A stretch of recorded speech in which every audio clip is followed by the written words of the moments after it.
Here's your money briefing for Thursday, August 31st. I'm J.R. Whalen for the Wall Street Journal. Checking out at a store often involves being asked if you want to round up your bill total for charity.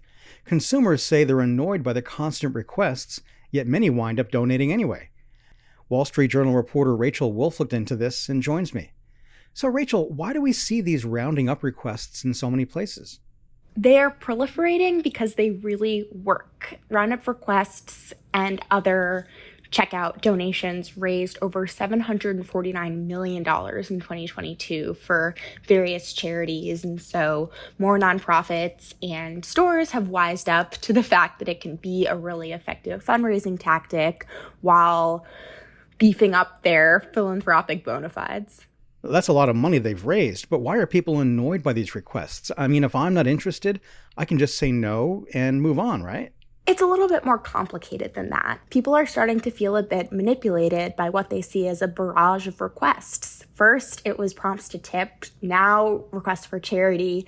They are happy to donate, they say, these are worthwhile causes, but they're sick and tired of these multi-billion-dollar companies asking them for money. One source said that reminds her of billionaires flying private jets, telling everybody to use paper straws. They're the ones burning all that fuel, but it's average people who are blamed. Yeah, there are all different kinds of charities trying to raise money. Is the type of charity significant in people's decisions whether to make a donation?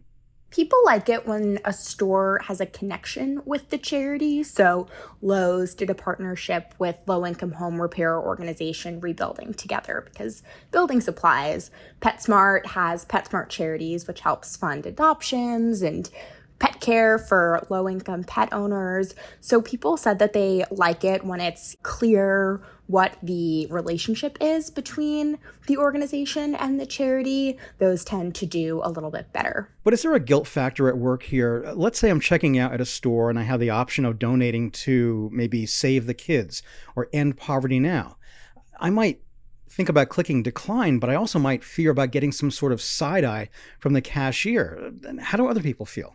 Absolutely. Nobody wants to be that person in the checkout line looking stingy, but people have hit a breaking point. More people are saying, no, it's not the 17 cents. It's the principle of the thing, especially when they say that they have some fears about where the money is actually going. Now, to be clear, the organizations that I spoke to seem totally above board, but there are some questions when it comes to who gets the tax benefits and perhaps if they end up donating more than they intended, as was the case with one woman I spoke to. Yeah, people you spoke to had some frustrating experiences with these Roundup campaigns.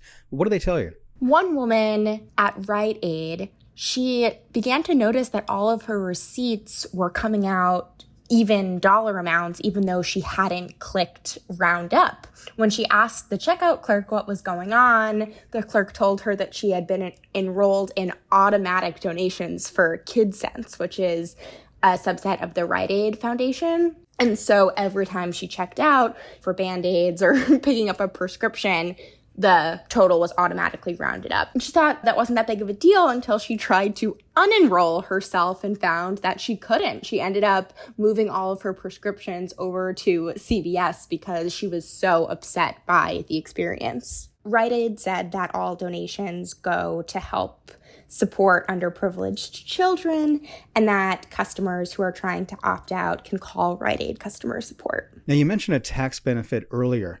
Is there a tax benefit for consumers who make donations? The tax benefits depend on who is the one doing the direct donation.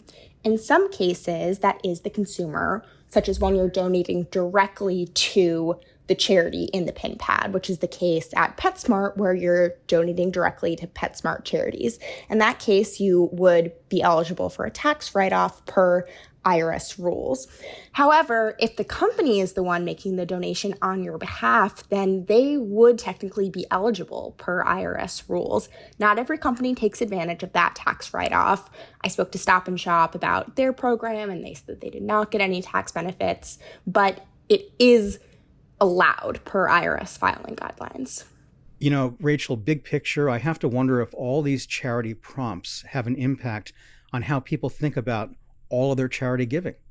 There's the idea that people who have already rounded up are like, okay, I'm good, even if they only donated 17 cents, but also just a growing frustration when so many people feel like they're really strapped too. We're asking consumers to do a lot right now, and I think that there's cause for reevaluation of what giving should look and feel like. And for people who do fundraising as a career, this has got to pose a challenge to them.